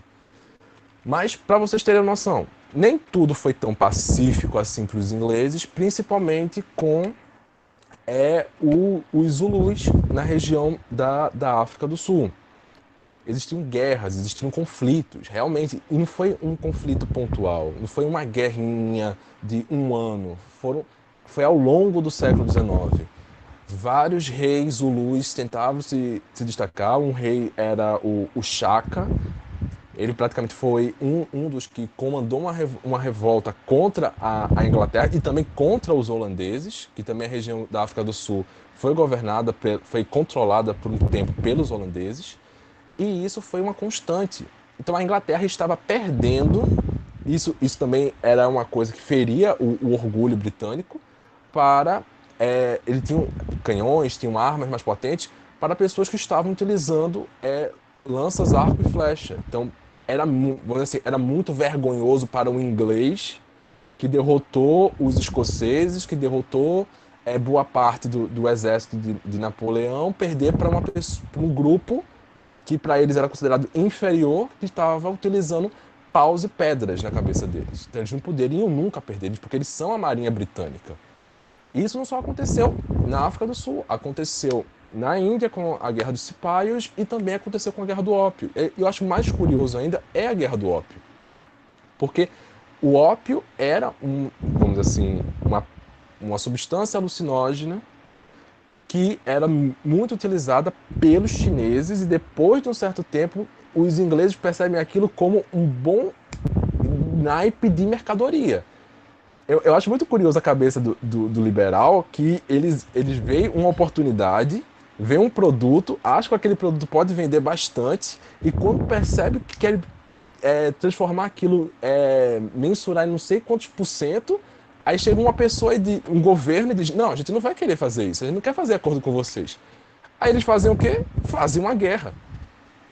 E é isso que acontece com a China. A China meio que proíbe o comércio de chá com os britânicos, o comércio do ópio com os britânicos, e os britânicos, insatisfeitos, vão lá e começam esse conflito armado, impõem a sua vontade sobre o território chinês e dizem, agora a gente vai fazer esse chá e esse ópio circularem do nosso jeito, a partir das nossas maneiras. Então, essa é a lógica do britânico. Eles invadem, têm esses conflitos, eles perdem algumas guerras, eles perdem alguns locais de comando, mas eles sempre têm essa coisa de você invadir, conquistar, impor essa visão deles. Tanto que na África do Sul é que vai ter um dos regimes mais fortes, que a gente vai ver um pouco mais na frente, que é o regime do Apartheid. E é uma situação tão complexa, essa situação do Apartheid, porque você não tem na África do Sul apenas os ingleses, você vai ter também os holandeses. Então, quando a gente for estudar um pouquinho mais século XX, meados da Segunda Guerra Mundial, a gente vê também essa questão do Apartheid, que é muito característico desse período. Outra região é a colônia francesa. Como o Vinícius disse, os franceses eles vão consolidar a burguesia, o Estado burguês, o Estado liberal burguês deles a partir de 1948. E é mais ou menos nessa época que começa também essa expansão da segunda colônia que eles falam. Porque o primeiro ato colonial deles é lá atrás, é no século XVI, século XVII, com os Bourbon, acho que os Valois também. Então, é um colonialismo quase monárquico. É uma monarquia, a partir de uma monarquia absolutista. A partir da segunda metade do século XIX, já é a partir da República Francesa. Então, é o Estado francês, o Estado liberal francês, que está invadindo regiões na África e no Oriente, e na Ásia, e no Oriente Médio também. Porque se vocês olharem aí no mapa, tem uma região em azul. Essa região é a Síria. E é muito complicado porque a Inglaterra dominava de um lado o Iraque, do outro lado o Egito. E mais em cima você tinha o Império Otomano. E no meio você tinha a França dominando aquela região da Síria. E ao longo do continente africano você vai ter esse domínio sobre a Argélia, que começa em 1830 e vai até 1962, ou seja, são mais de 100 anos de colonização. Você também vai ter a região da Indochina, que começa em 1850 e vai até 1954. E também é um outro processo que ainda vai desencadear outros conflitos. Se eu não me engano, vai desencadear o conflito da... Ai, meu Deus, a guerra do Camboja, a guerra do Vietnã, tudo por causa dessa questão de você descolonizar. Você vai também ter região dominada de Madagascar e outras regiões ao longo do continente africano. Eu falo outras regiões no continente africano porque são regiões extensas. Região do Marrocos, região do Mali, região de Gana, Senegal, Costa do Marfim, ou seja, todas elas foram dominadas, colonizadas pelos franceses. E também passamos por um processo de resistência. Tanto que eu gosto muito de trazer para vocês observarem esses posters. Esses posters aí são do período colonial, antes da Primeira Guerra Mundial, que é a França. Não sei se eu trouxe a Marianne. Não trouxe a Marianne, não. Mas tem um post da Marianne trazendo como se fosse uma cornucópia com ouro para os marroquinos. Nesse caso aqui, eu acho que é a Marianne. Não, é a Joana d'Arc. É a Joana d'Arc trazendo progresso, a civilização e o comércio para essas regiões. Então, se vocês perceberem, olharem nitidamente quem são as pessoas que ela está trazendo para um árabe, para um oriental, para um marroquino e para, eu acho que é uma pessoa que mora no Benin, pela vestimenta, pela túnica. Então, veja, é o jogo de imagem que só ela, a França, a toda poderosa França, pode levar esse processo de civilização, levar o progresso, levar o comércio para essas regiões, porque essas regiões são atrasadas. E esse era o discurso oficial. Na Inglaterra, na França, nos Estados Unidos, na Alemanha, é você levar esse progresso. Quando você leva esse progresso, alguns grupos vão dizer: a gente não pediu esse progresso, a gente não quer a sua civilização, a gente não quer os seus produtos. Por que vocês estão querendo fazer comércio com a gente de todo jeito? Então vai ter também essas reações. Então vão ter as guerras do Daomé, que eu acho muito interessante que eu só vim descobrir essas guerras do Daomé porque eu assisti Pantera Negra, e tem as Dora Milaje, que são tem a influência das guerreiras que bateram de frente com os franceses. Então era um golpe duplo, porque você estava apanhando de uma colônia e de mulheres que não queriam ser colonizadas. Então isso é um tapa na cara. Então você vai ter também conflitos na Argélia a partir de 1830, revolta dos Ashanti na região de Gana, e a questão do Marrocos, que foi um conflito com a Alemanha em 1904. Então percebam, existem essas resistências, mas sempre os europeus vão dar uma nova cartada e tentar dominar de todos os jeitos essas populações. Eu trouxe aqui também os prussianos. Na época eles se chamavam Prússia, hoje a gente chama eles de alemão. E é para vocês terem uma noção de como foi a construção desse território deles. Então, aquela região ali na Europa mais escura é a Prússia, e os territórios que eles começam a consolidar na África e na Ásia. Então, a região do Togo, a África Oriental Alemã, que seria a região da Tanzânia, Namíbia e ilhas da Micronésia. percebam, eles começam a ter contato com essa região a partir do Tratado da Conferência de Berlim e vai até a Primeira Guerra Mundial. Porque durante a Primeira Guerra Mundial é que ocorrem as primeiras tentativas de invasão, que a gente vai ver também isso com mais detalhe. A Guerra Mundial não acontece só em território europeu, ocorre também nas colônias. E muitos colonos lutaram na Primeira Guerra Mundial e dos dois lados.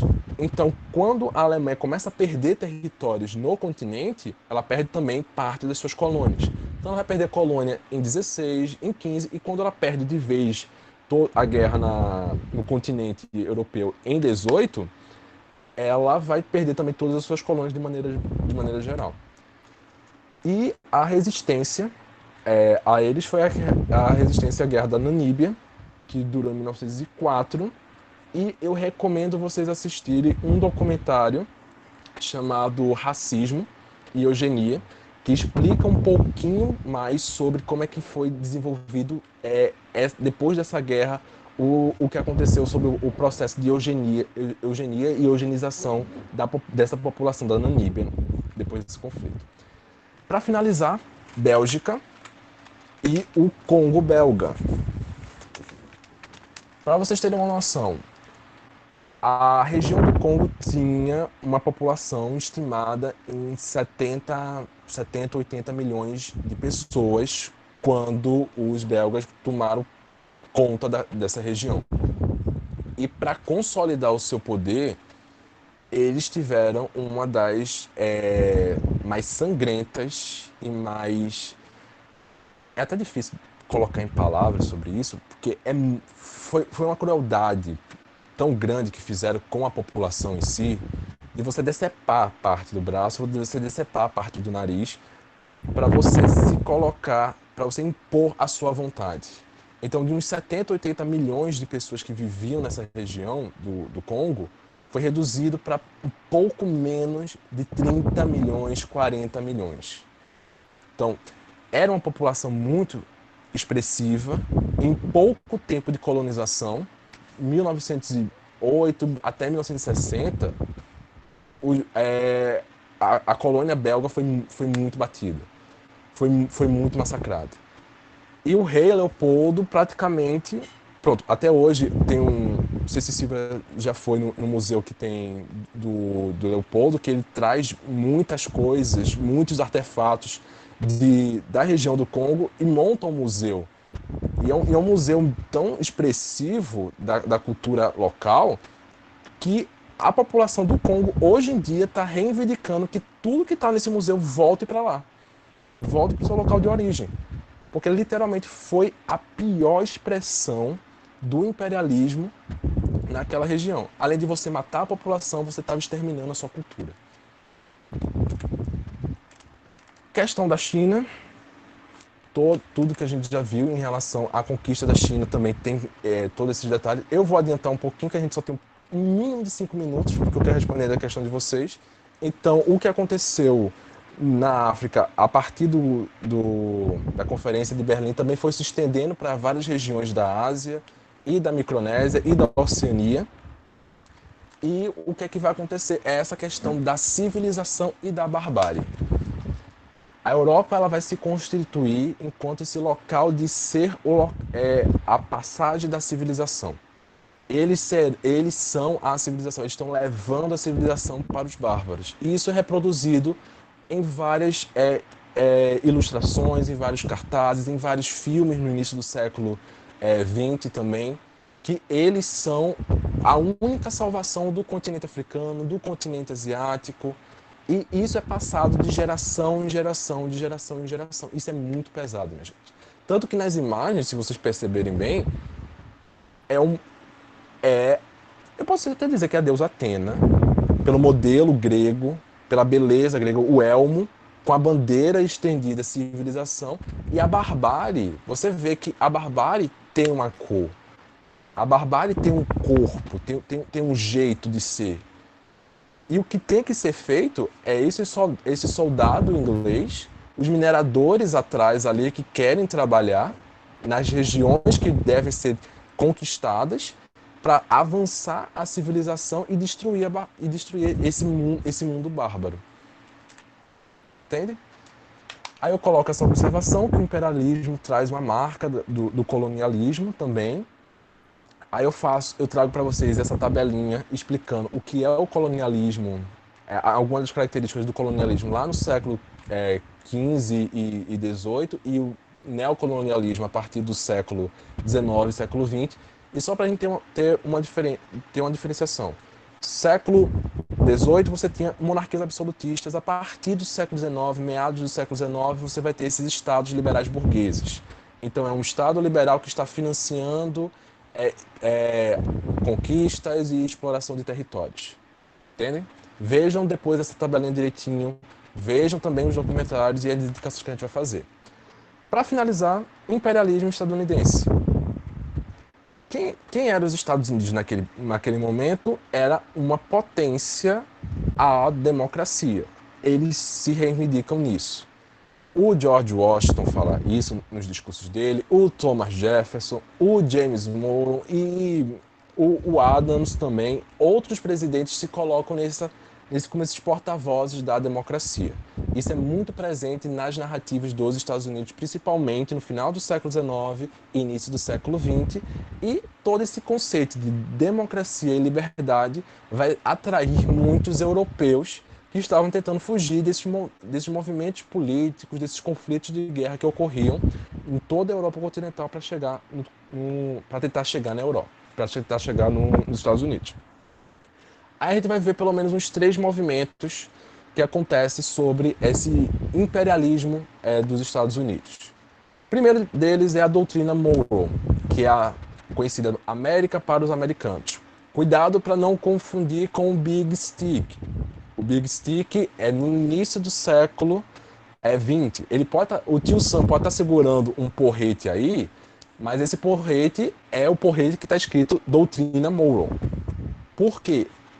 Ele teria todo o controle da América, tudo que fosse voltado para a América, para os americanos, excluindo a Europa. A gente está no momento desse Congresso de Viena que Vinícius falou. E uma das intenções do Congresso de Viena era tentar recolonizar algumas regiões da América Latina, porque durante o período que o Napoleão assumiu, ocorreu o processo de independências aqui latino-americanos. Então, o que é que o Big Stick fazia?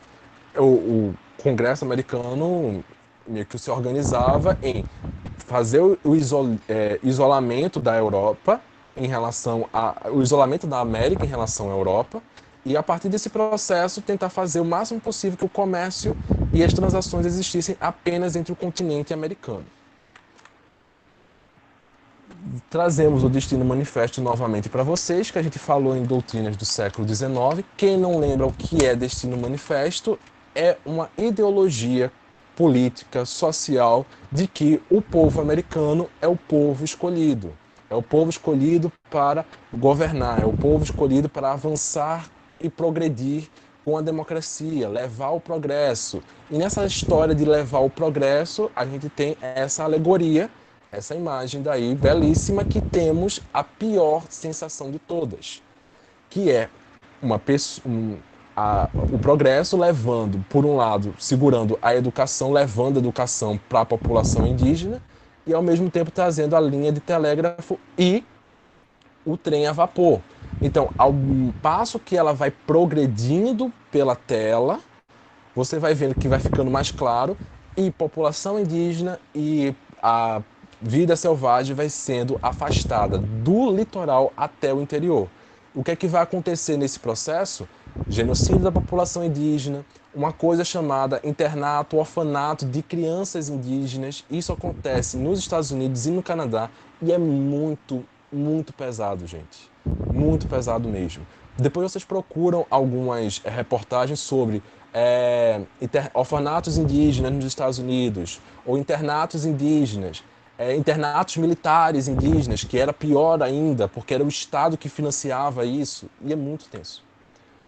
Política expansionista, para a gente finalizar, é basicamente isso. Os Estados Unidos era essa região cinza mais claro aí que vocês estão vendo.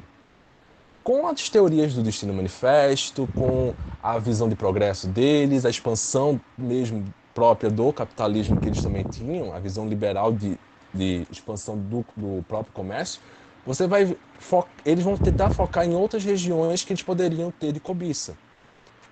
Essa região em amarelo é tudo o México.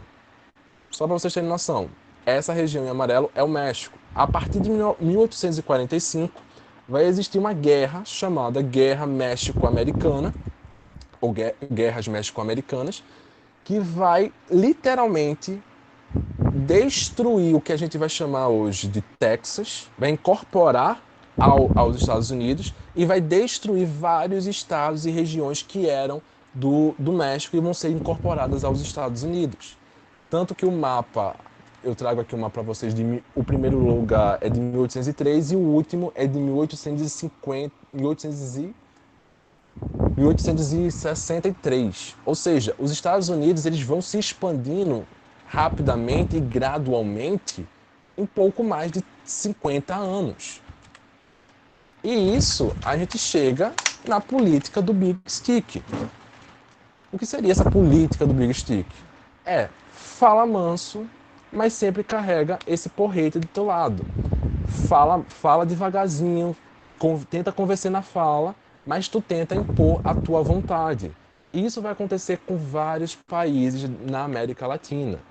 Mas como é que isso se manifesta? Só para vocês terem uma noção. Isso se manifesta no Havaí, no Panamá, em Cuba, na Nicarágua.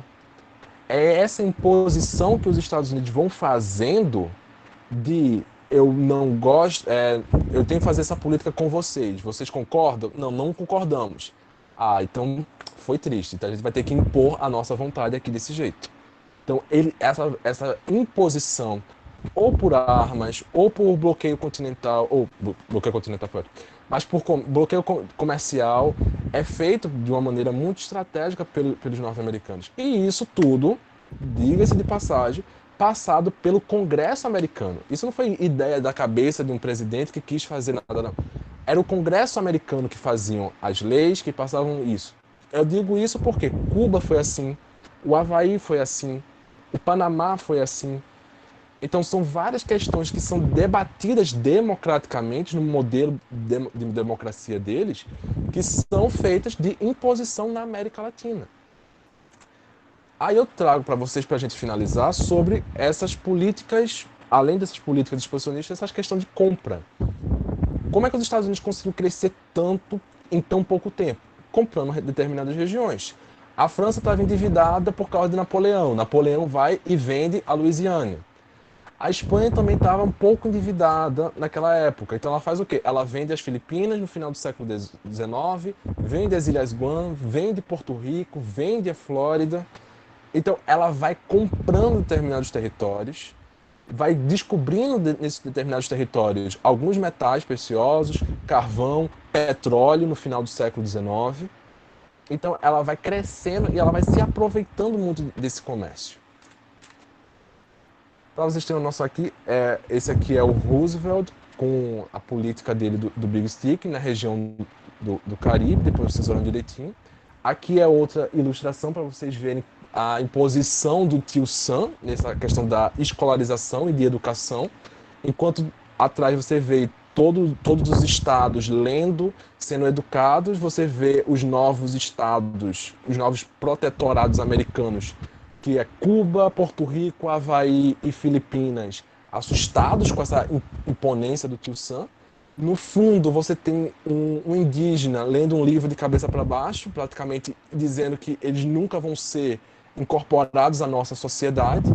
E lá no finalzinho você tem um oriental, a gente não sabe se é chinês, se é japonês, que nem chega a entrar na escola. E por fim, que eu acho que é a imagem mais interessante de todas, é o negro. A população negra que não é educada, que não está na escola, ela está ali, mas ela está servindo, ela está trabalhando.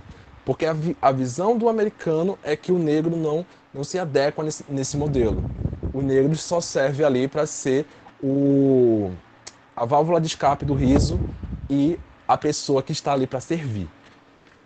Por fim, eu deixo para vocês a imagem do fardo do homem branco, que aí a gente vai ter realmente esse peso dos britânicos de um lado e do tio Sam do outro, levando nas costas, passando por todas as dificuldades para chegar na civilização e a gente pensar realmente o que é esse fardo do homem branco, como isso foi característico no século XIX e construiu e pautou a narrativa de muitos exploradores, de muitos aventureiros ao longo do século XX e até hoje, se a gente brincar, até hoje existe um pouco dessa narrativa.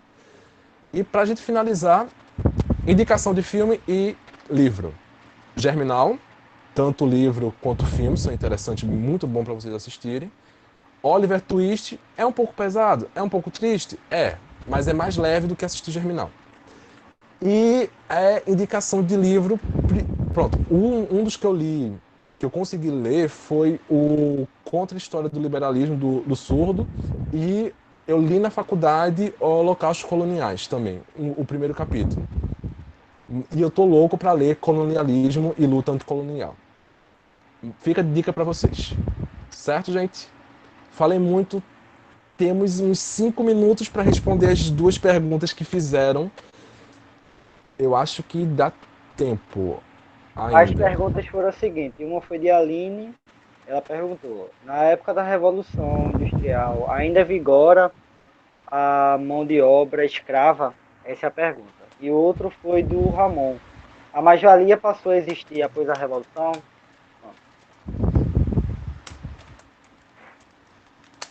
E aí? Acho que respondendo a pergunta de Aline... Eu posso responder a primeira, assim, rapidamente. Pronto, Veja, tranquilo.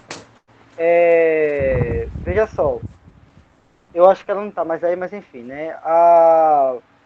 Veja, a Revolução Industrial, ela, principalmente na Inglaterra, ela rompe um pouco com o escravismo, né? Pelo menos ela propagandeia isso, né? De superar a escravidão para uma substituição da mão de obra livre, tá?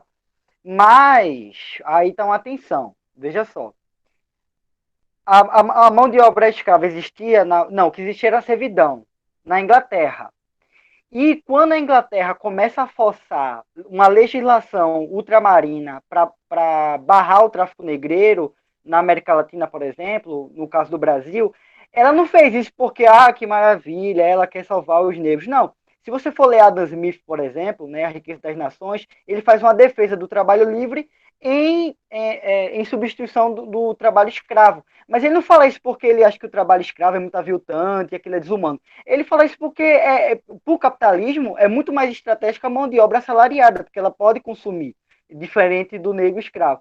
Então, sim, a mão de obra não era escrava na Revolução, certo? Industrial, era preponderantemente assalariada, mas o capitalismo convive muito bem com a escravidão também, tá, gente? Acha que o capitalismo ele não convive de maneira alguma, né? Prova disso é que o trabalho escravo, né, contemporâneo, ele vem aumentando mais ainda no mundo do que diminuindo. Então, enfim. E a segunda pergunta, alguém se solidarizar para responder, enfim.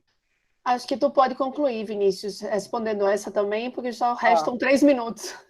Tá bom. Então, vamos lá. A mais-valia passou a existir para a Revolução? Sim, porque a mais-valia ela é uma forma de expoliação, né, do trabalho específica do capitalismo. Tá? Então, há várias formas de mais-valia, né? A mais-valia regular, a mais-valia absoluta, a mais-valia por turno. E mais-valia, basicamente, é o modelo de exploração capitalista. Né? Você ultrapassa as horas necessárias para a produção e em um determinado momento você não produz mais para o seu salário, né? Por exemplo, se você trabalha, você ganha um salário mínimo, você trabalha 12 horas por dia, basicamente, se você for fazer o cálculo, você só trabalha 5 para ganhar seu salário, o resto ela se torna lucro, né? E isso, no mundo atual, a gente pensa, mas tem que ter o lucro, né, professor? Mas isso porque já se naturalizou essa forma de trabalho, né?